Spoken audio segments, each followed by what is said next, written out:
Добар ден, почитувани. Добре дојдовте во уште една нова телма амбуланта. Неплодност значи неможност за зачнување по природен пат или пак да се изнесе бременоста до крај. Се проценува дека 10 до 15% од партнерските двојки во светот се соочуваат со некаква форма на стерилитет во репродуктивниот период. Во последните години се повеќе парови бараат третман за овој проблем. За вонтелесното оплодување, денеска во телма амбуланта ќе зборуваме со доктор Слободан Лазаревски, гинеколог акушер од Оделот за асистирана репродукција во Аџибадем, Систина. Тој учествувал и во инвитро процедурите со успешен епилог е нашата прва гостинка, тоа е Ана Шутиновска, радиоводителка. Таа ќе раскаже незината борба за мајчинството. Стартуваме веднаш по џинглот.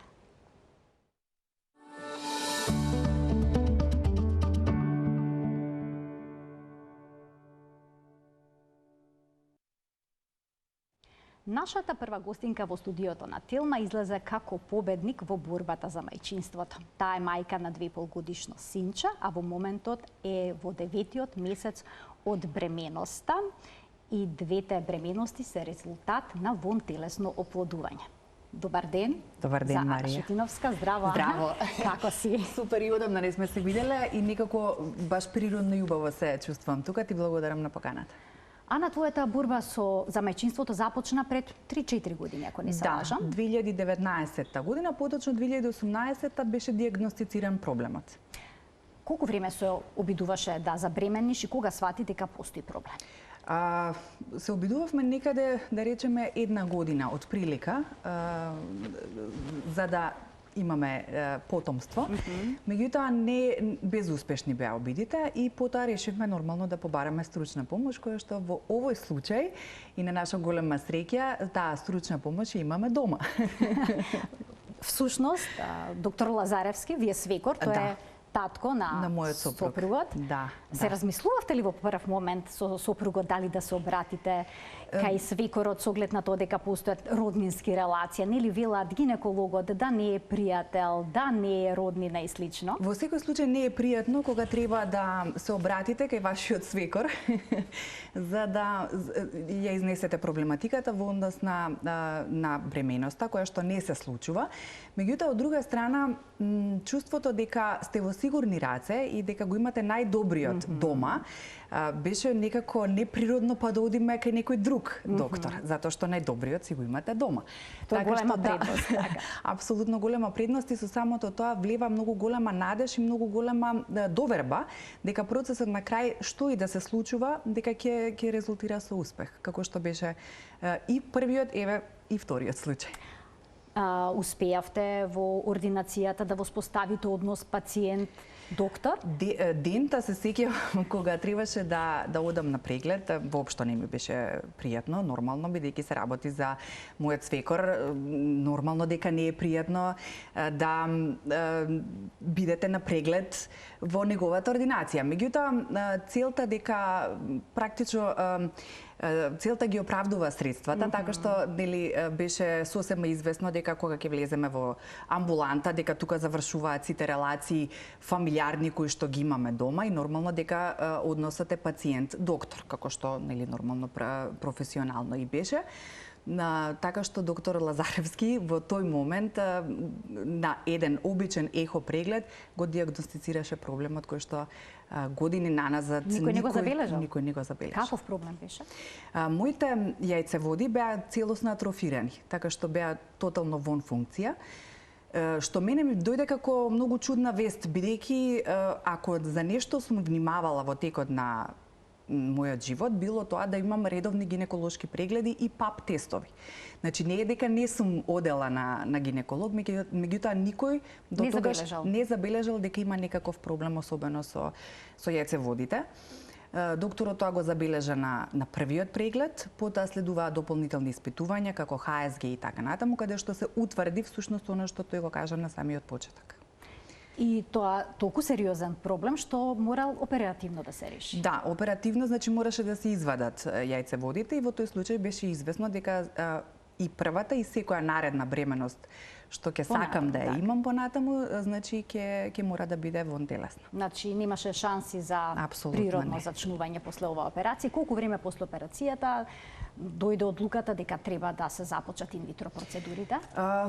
Операцијата беше некаде во ноември 2018, првото инвитро го направи во март 2019 година, меѓутоа бидејќи се друго беше во ред, во однос на јајници, матка и така натаму, решивме да одиме на природен циклус, тоа значи без дополнителна стимулација. Без хормонска терапија? Без хормонска терапија, туку со природна продукција.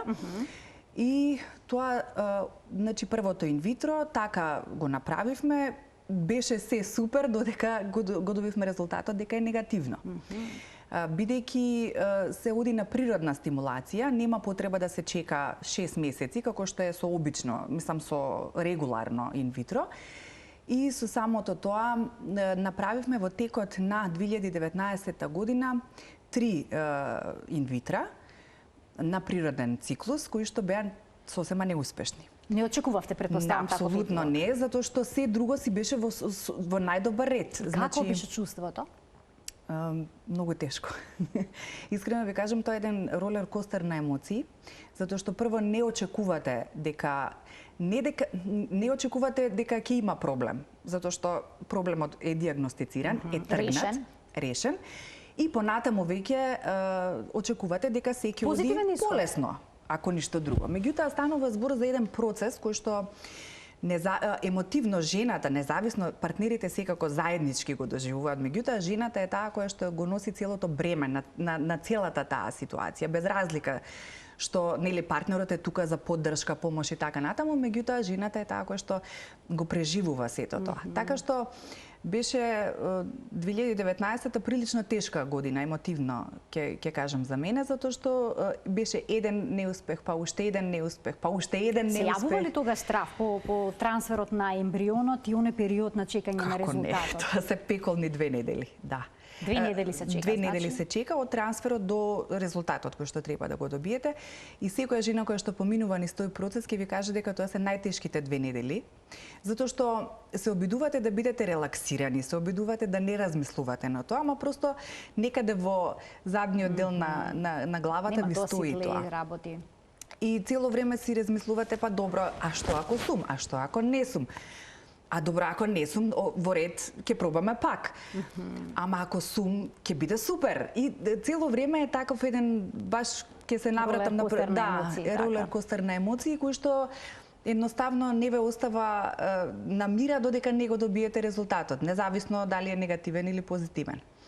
Во мојот случај, 3 беа негативни и 4-тото решивме заеднички со докторот да го направиме да биде класично инвитро со стимулација дополнителна. А правевте некакви испитувања во меѓувреме? Зошто се тие 3 неуспешни? Јас мислам дека немаше нешто што не испитавме и благодарение па на тоа си открив и одредени генетски малформации кои што постојат во мојата фамилија, кои што јас сум носител, на кои што треба да обрнам внимание понатаму во подоцнежната фаза. Генетски анализи си направивте? И тоа плюс, значи во целиот тој процес, затоа што едноставно сакавме да испитаме се за да исклучиме дека нешто можеби, не знам, недостасува, нешто сме промакнали, иако мислам докторот за тоа е темелен и нема шанси да му промакне нешто, меѓутоа нели испитувате се што може да ви падне на памет. И потоа како следуваше одлуката да се направи поинаков пристап со хормонска терапија? Па затоа што имавме 3 неуспешни. Жените се плашат од тоа, од хормонската терапија. Се плашат, меѓутоа знаете како кога ќе чувствуваше ти некаква непријатност? Па и да и не, тоа беше декември месец 2019 година кога јас решив да земам и цел месец пауза од работа, бидејќи ми беше важно да се посветам, а да не ја делам енергијата. Да одам и на работа, да имам и обврски. Сакав ова да ми биде баш фокусот.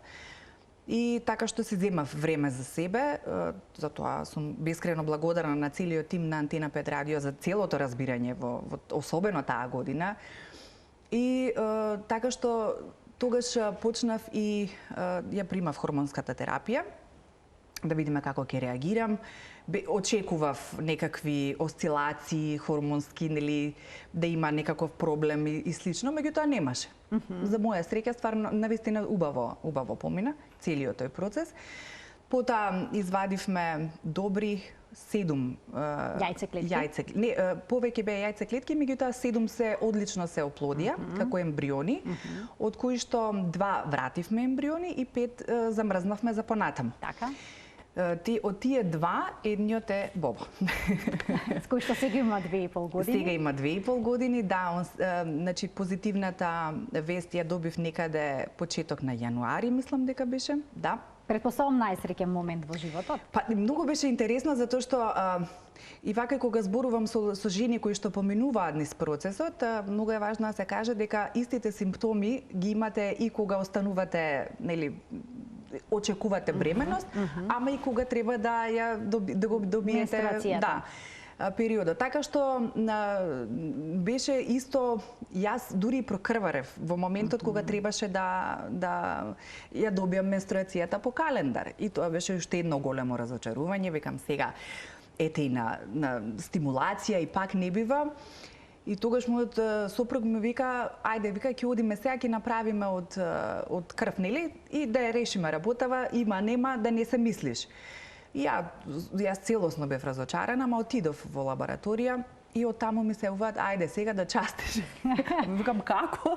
Бидејќи јас цело време овој пат неочекувано. Тотално неочекувано, бидејќи прокрварев. Тоа сакам да кажам дека е многу важно да не се обесхрабруваат луѓето. Доколку забележат крв. Ако забележат такви работи, дека не секогаш се работи за неуспешно инвитро, треба да се почека, да се направи испитување во лабораторија и да се од таму да ви кажат официјално да или не.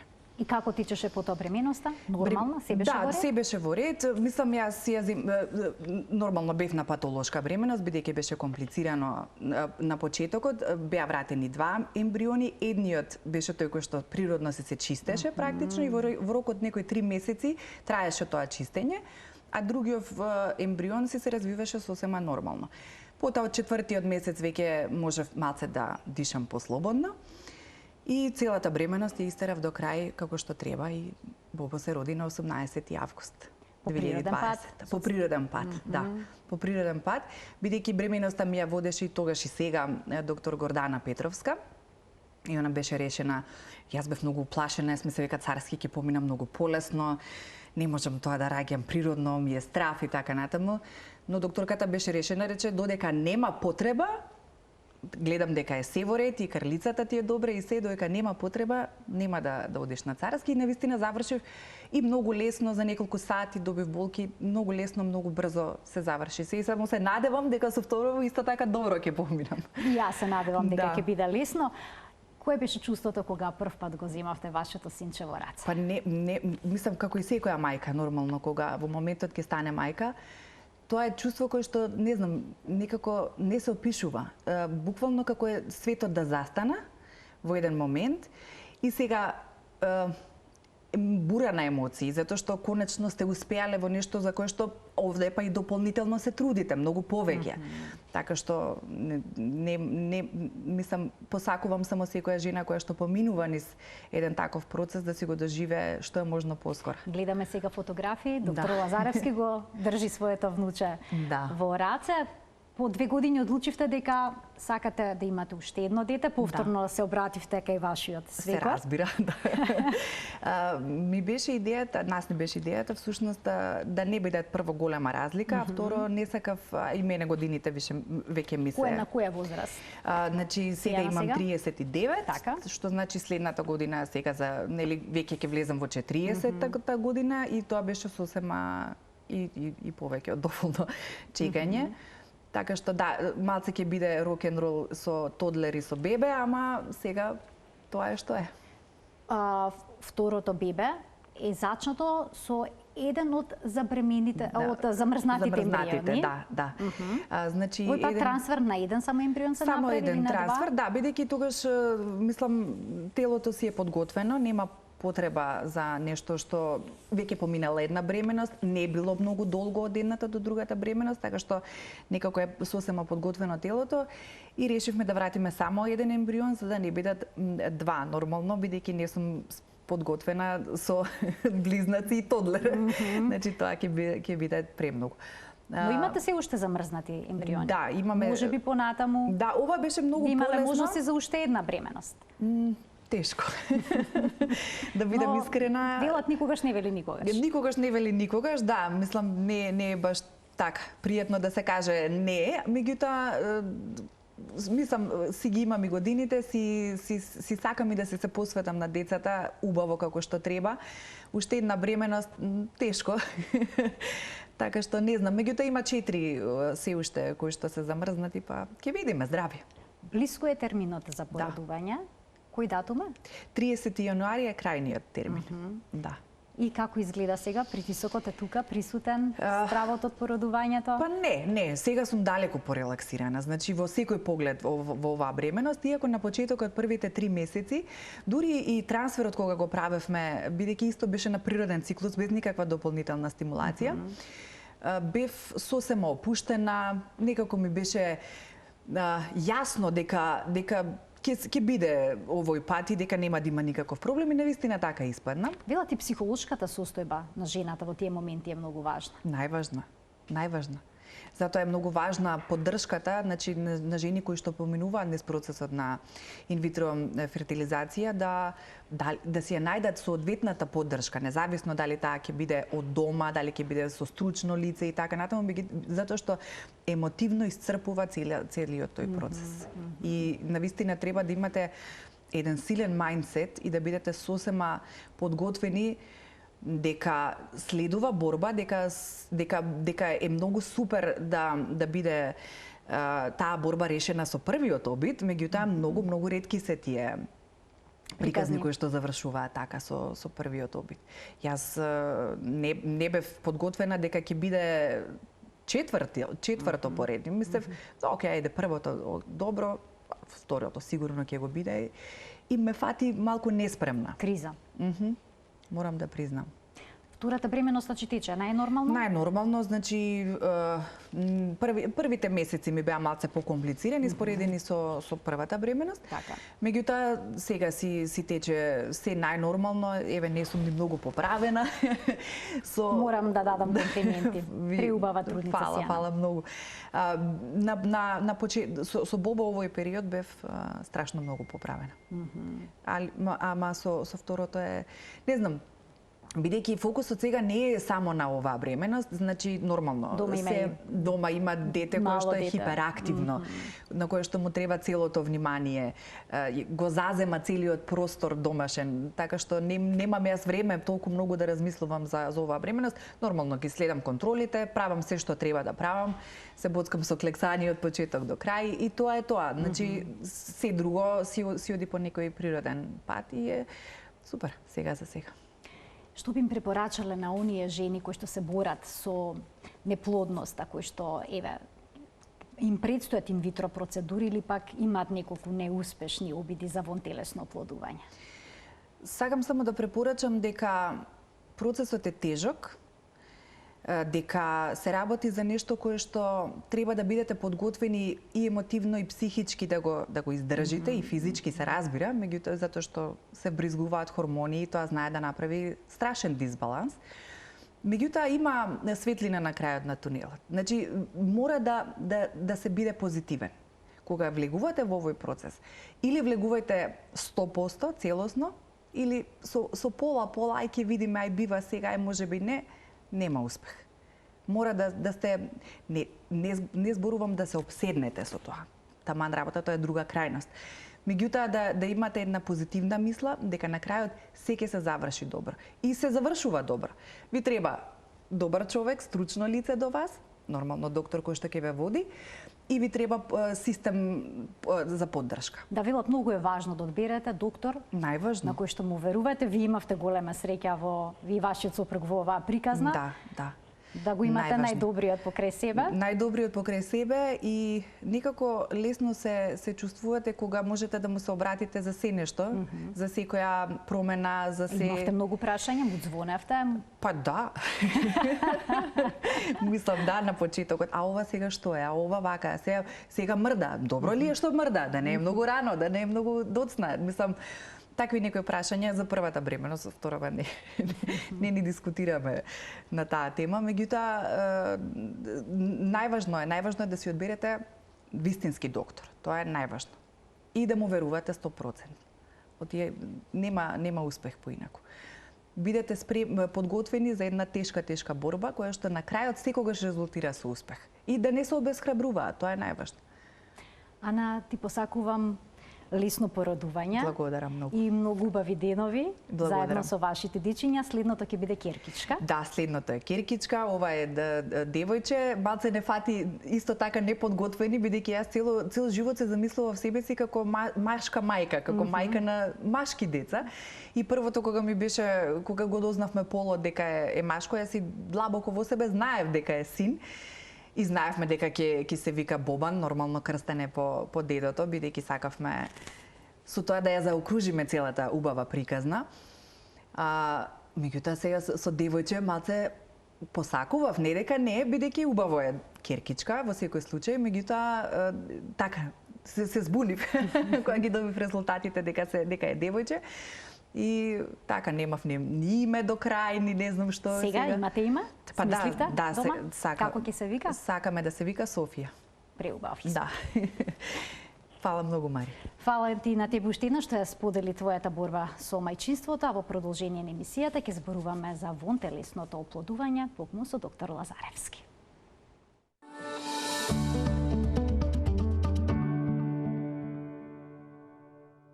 Партнерските двојки што сакаат да имаат деца, а не успеваат во тоа, имаат многу прашања поврзани со инвитро процедурите, односно со вонтелесното оплодување.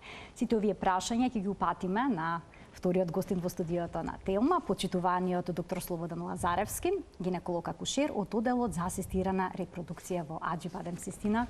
Докторе, добар ден. Навистина ми е драго што сте во студиото на Телма. Ви благодарам на поканата, голем поздрав и до вас, се разбира и до гледачите на Телма телевизија. Велат, докторе, дека не е едноставно ако емоциите навлезат во професионалниот живот. Како вие се справивте со тоа? Ја слушнавме пред малку приказната на Ана дека вие како свекор всушност учествувавте во инвитро процедурите. Добро, тука треба да се направи мала дистинкција, нели? Прво, едната страна е што како доктор, како воопште медицинско лице, како и сите, впрочем, доктори во сите специјалности, треба да имаат една емпатија и, мислам, еден однос со пациентот, да го разберат проблемот.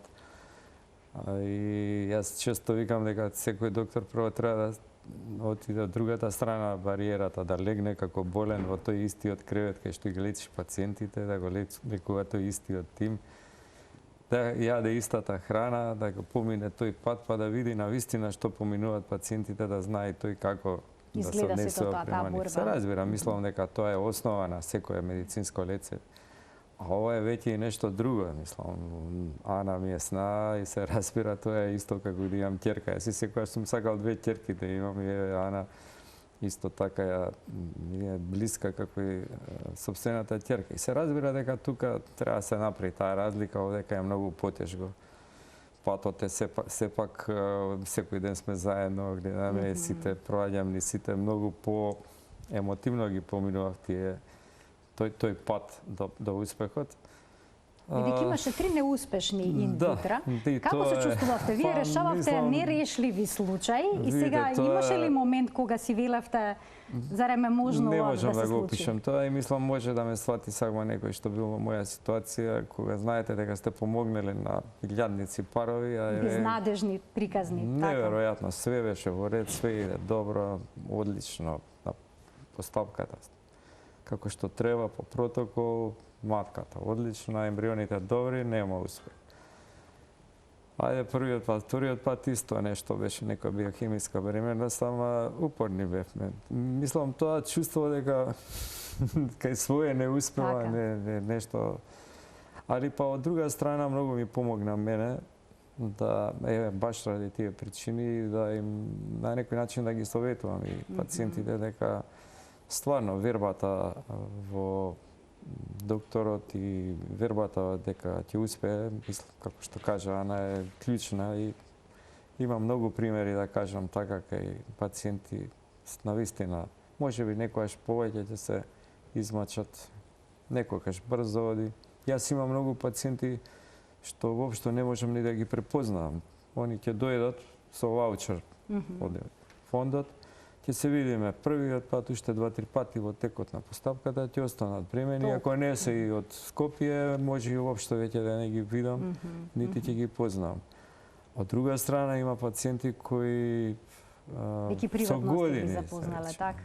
Скоро имав еден случај на многу блиска пациентка, која веќе сме ние блиски, пошто нели се гледаме 2, 3, 4 години, кој имаше така една интересна приказна, репродуктивна, со една болест која е така но честа кај жените, кај не е јасно изразена со неколку операции, една ендометриоза со млада девојка, штетување на јајниците, таа е во суштина бенигна болест, меѓутоа ги оштета. Пробавме еднаш, 2 пати, 3 пати, остана бремена, па имаше спонтан, па имаше некои проблеми во другата бременост и на крај после 7-миот обид заврши среќно, се породи пред неколку дена и така. Мислам, тие пациенти ми се момент. Така, тие бидејќи станувате пациенти ми блиски со се нив. предизвик, за разлика од овие првие што ќе провеат тамо тука низ ординацијата и низ салата.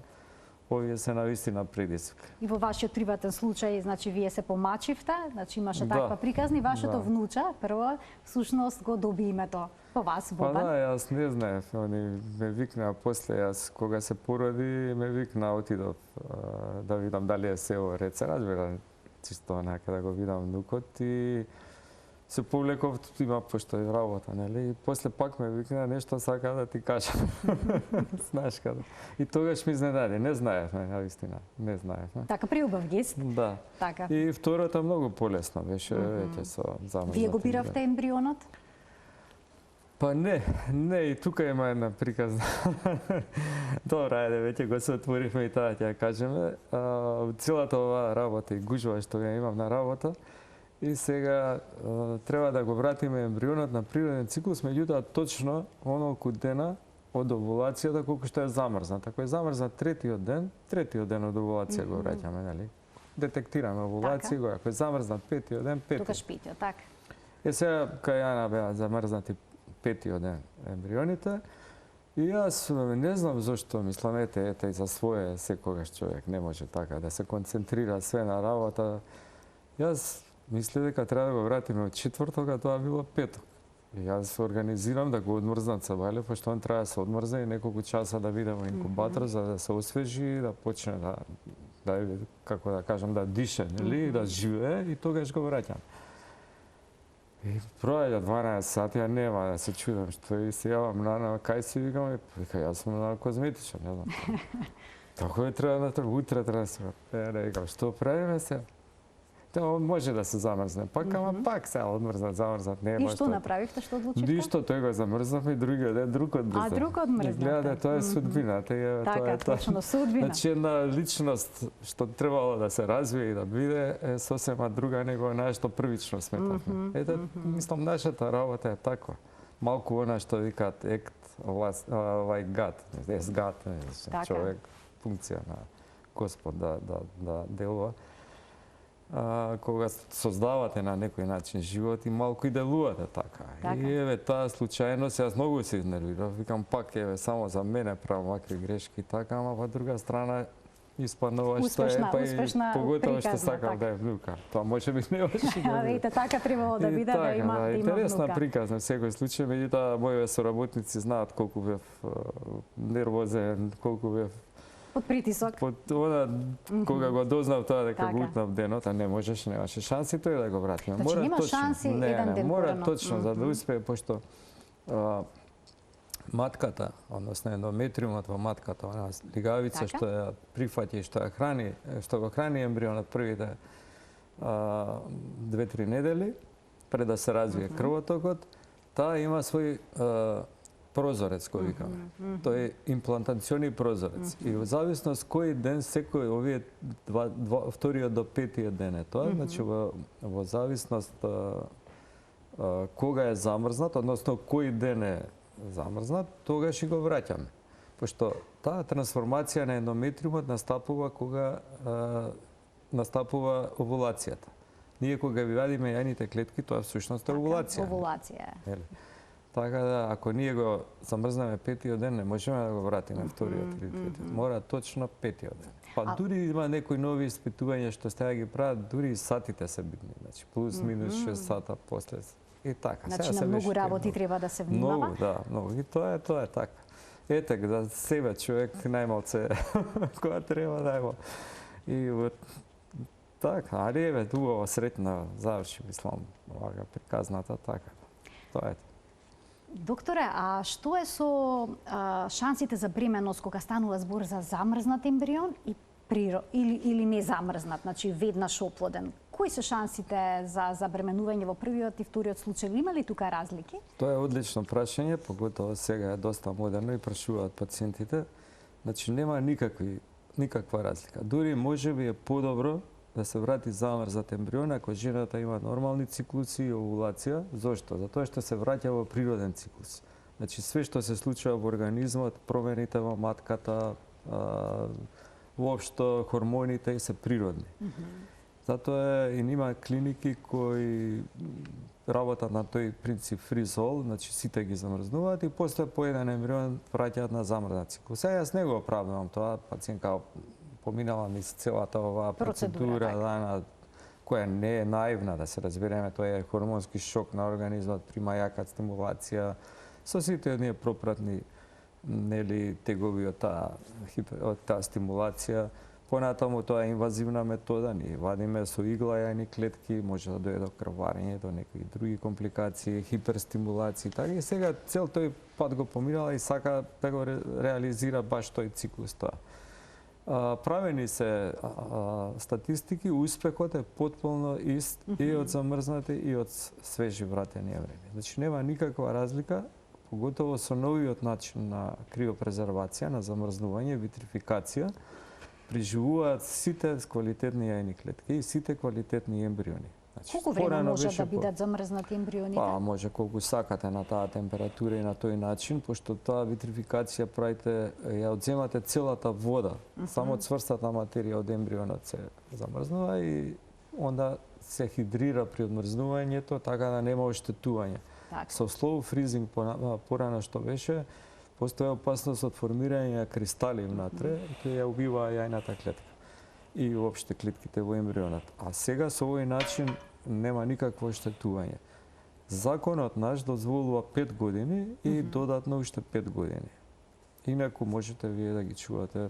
И со години имаше некои примери од, ако не се лажам, во 80 замрзнат ембрион, па сега дониран. Да, може, меѓутоа нема опредување, се разбира, жената кога ќе го врати после тие 10 години, мислам. Во некои земји ги донираат по тоа ембрионите, па некои ги донираат и ние не сме имале тук таков случај да ги донираме, пошто ако ги донираме треба согласно со двајцата родители на тој ембрион, меѓутоа не е само тоа.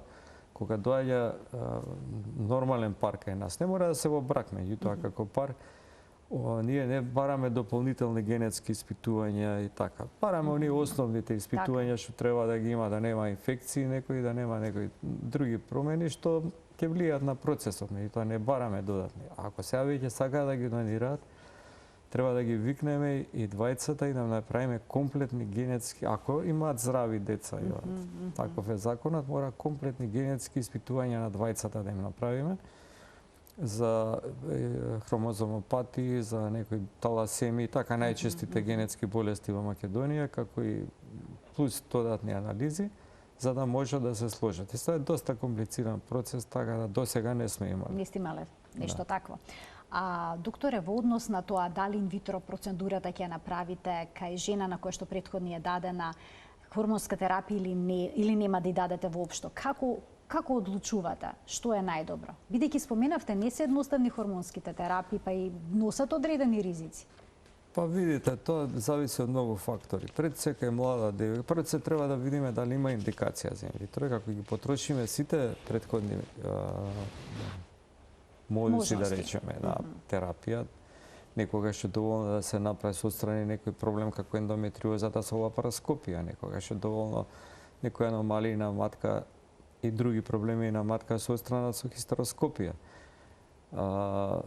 Меѓутоа, некогаш е доволно само да подобриме спермограмат или инсеминација да направиме или пак да комбинација од различни работи, кај некои пациенти нема овулација, едноставно се постигнува овулација. Ако се тоа потрошиме или ако имаме апсолутна индикација за оваа асистирана репродукција, тогаш кај младите девојки јас секогаш им препорачувам да се побидеме на природен циклус, кај оние што имаат редовни циклуси и така. Значи, извадиме една клетка, ако е квалитетна, ќе се оплоди, да го вратиме и одличен резултат, има одлични успеси. Сега, тука има еден, јас секогаш им велам тоа да се стрпливи, оти може и постои моменти каде што може би јајната клетка не е квалитетна, може би тој циклус е празен фоликулат, може би баш и нема да има овулација тој циклус, може би ембрионот нема да е квалитетен, друго е го имате вие 10 ембриона, а не се сите из квалитет, ќе ги вратите најдобрите. Идеја да се малце стрпливи, може би 2 или 3 циклуса да поминат и ќе го постигнеме резултатот. Инаку со стимулацијата добиваме повеќе ембриони, можеме да вратиме најквалитетните, ако се повеќето квалитетни, може да ги замрзнеме, вака како во овој случај, нели? Така да репродукцијата се зголемува неколкократно со стимулирањето. Сега си носи опасности, нели, некои стимулирање, поготово кај одреден вид на пациентки. Може пред време да влизат во менопауза или да се исцрпат сите резерви на јајце клетки, ризик за карциноми. Се разбира, едното и другото прашање се интересни, но се разбира ги интересираат гледачите. Видите, отприлике колку овулации, да не кажам са 100% е сигурно, меѓутоа овулациите го одредуваат и репродуктивниот живот на жената. Нормално е жената да има 10 до 13 овулации годишно, нели? Сега, ние ако правиме со една стимулација 13 јајни клетки, значи ние автоматски тие овулации што и се за оваа година сме ги потрошиле, нели? Така да, на некој начин, честите овие обиди, стимулирани циклуси на инвитро, повеќе од 6-7 обиди, сигурно дека за година-две, можда и повеќе го скратуваат репродуктивниот живот на жената, односно менопаузата, ако генетски е одредена да биде на 45 години, може да ја скратиме на 42. Значи, тоа е тоа. Што се однесува до карциномите, за карциномот на јајници се сметаше порано дека има некој влијание овие овулации, чести и стимулации, меѓутоа сега тоа не е во случај. Има опасност само кај жени што имаат склоност на карцином на дојка, а посебно ако веќе има некои почетни форми на карцином на дојка, кои не се диагностицирани, ова ќе го разбукта, тоа ќе го уврза процесот. Се разбира и самата бременост која има многу хормони, многу естрогени, уште повеќе ќе го разбукта тој процес на карцином. Колку време по вонтелесното плодување по инвитро процедурата може да се направи тест за бременост? Значи, вака, ако е трансферот петиот ден, веќе после 7 дена, 6-7 дена може да се направи. Ако е третиот, после 10 дена. Преку крв? Па може и преку урина. Ќе даде? Да, ќе даде. Ако се близнаци, дури и порано. Да, пошто се почести, нели, близнаци кај нас. Така, претпоставам дека тоа е едно од клучите прашања што ви го поставуваат, доколку е линијата на тестот бледа, дали значи бремено, себе доколку не е сигурен тој тест, со урината... Не, сигурни се. Сигурни се? Сигурни. Не може ништо друго да биде осем бременост и многу ретки тумори на јајници да го покажат тој тест. Ниједен друг. Тој хормон е специфичен за бременост. И само бременост или репродуктивни тумори на јајници кои се исклучително ретки може да покажат позитивен тест. Докторе, имате ли никаква анализа колку успешни приказни има во вашата кариера? Имаме и статистика, не ја знам точно, ама ние сигурно имаме околу 5000 дечиња родени до сега, нашата установа, мислам, од овие 21 година колку го работиме ова. Се зголемува, почетокот немавме толку циклуси, сега имаме околу, заедно со природните циклуси, негде околу 1000 циклуси годишно, просечно.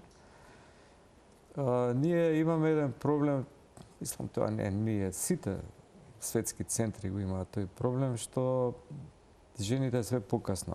Тоа ми беше следното прашање. До која возраст практикувате да изведувате инвитро Па, видите, оплодување? нашиот закон, таков како што е, иако ние кога правевме законов одредивме да има една горна граница 45 години, меѓутоа нашиот закон у тоа време некои од овие женски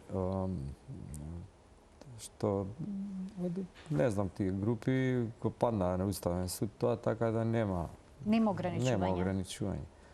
Иако прво не е само жената вика има менструации, еве и хормоните ми се добри, све. Меѓутоа, вие и да имате 10 јајни клетки на 45 години, дали една од нив ќе биде квалитетна или не една. И тие старите јајната клетка не е како кај мажите сперматозидите. Може да има мутации во неја за Тоа е суштината, мутации се. Они ембрион ќе створат. Дури ембрионот може и многу да изгледа. Меѓутоа, ако му направите генетско испитување на ембрионот, пошто можеме и тоа да го направиме, нели? Ќе видиме дека сите ембриони се со хромозомопатија, а 99% од ембрионите со хромозомопатија, па и Даун синдром, не успеваат во бременост. Некој ќе се протне као бременост, ама 99% не успеваат. И затоа е неуспехот таков. И мислам дека мора да има некоја си граница. Нашите анализи, светски анализи, јапанците излегува со една огромна студија дека над 45 години за прво дете збориме, за примарен стерилитет, немале они ни една бременост. Огромна студија со илјадници жени. Така да треба малце да видиме тука. Јас се обидувам да им објаснам на жените. Но желбата за родителство понекогаш е преголема. Да, не може, секаде доаѓаат, слушне, можеби некоја пријателка останала и така. Сега, фала Богу, имаме можност и тие да се парови да се реализираат како родители, се разбира, донации на јајни клетки има и тоа сосема добро го работиме. Нашиот закон дозволува тоа веќе од 2008 година, значи 14 години успешно го работиме тоа. Многу пациенти имаме од соседните земји, посебно од Србија, Хрватска, па и Словенија и Босна веќе се повеќе, Црна Гора. Така да многу имаме тие пациенти. Кај нив е забрането се уште, нема закон, така да они кај нас поради тоа доаѓаат. Да, тука доаѓаат, веќе и Хрватска се направи некоја многу интересна, дури чудно ми е една линија фактички на пациенти. Дури нивниот завод за здравствено осигурување кој ќе прашаат ги упатува кај нас. Кој донира јајцеклетки има кај нас? Жени кои што сака да бидат донори или се од странство? Од банка. Многу е тешко вие да... Прво законот е дециден, стои, може донор треба да е непознат, значи непознат, не се знае, да биде таков, да дарува од алтруистички поводи и така. И сега видите, треба таа жена да помине, обично млади треба да се по правилникот под 36 години, помине низ оваа процедура која не е едноставна, нели да даде јајни клетки, друго е маж да даде сперматозиди. И тоа е една тешка процедура. И сега тука алтруизам. Јас сум имал пациенти и некои што не ми е пациент, ама еве доаѓа за тоа, и тоа не ги исполнува условите. Или е возрастна жена над 39-40 години, или нема добри јајни клетки, односно хормоните не се добри. Така да се снојаат жените, носат најчесто сестри, најчесто е сестра или пријателка. И сега е смешно тоа кога добиваме дозвола, пошто за донациите, за такви работи, донации на јајни клетки, сперматозиди и ембриони, треба дозвола од Министерството за здравство, да се видат дали се исполнети условите. Тие пациенти и донорот и реципиентот треба да поминат психолошко советување, правно советување, нели кој е родител, кој нема право на родителство и така. И да бидат на со нотарски изјави, со тоа што тој што дава, не пишува дека ги дава за тој пациент, но мора да напише дека ги дава на таа установа за користење на било кој пациент.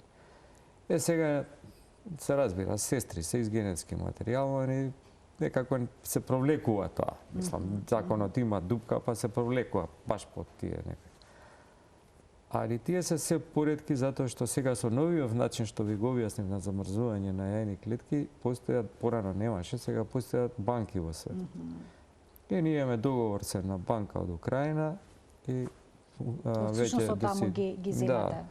Прво имавме договор со една банка од Лвов, па после склучиме договор со една банка од Киев и соработка ни е фантастична. До сега имам одлично искуство, многу бремени пациентки. Сега ради објективната ситуација таа е преселена со сите овие крио контейнери, преселена е во Словачка. И навистина кога ќе видите вие што све содржи, кои све испитувања и кои све податоци ги има за донорката, тоа е фасцинантно. Една книга од 20 страни може да се види. Со сите податоци кои што се неопходни. Не само испитувањата, овие што се млади, кои имаат едно или две деца и тоа е неверојатно што работеле дедо и прадедо и па децата, што па склоности, па што музика слуша, па не знам какво, па што сакала да биде, а што е и така.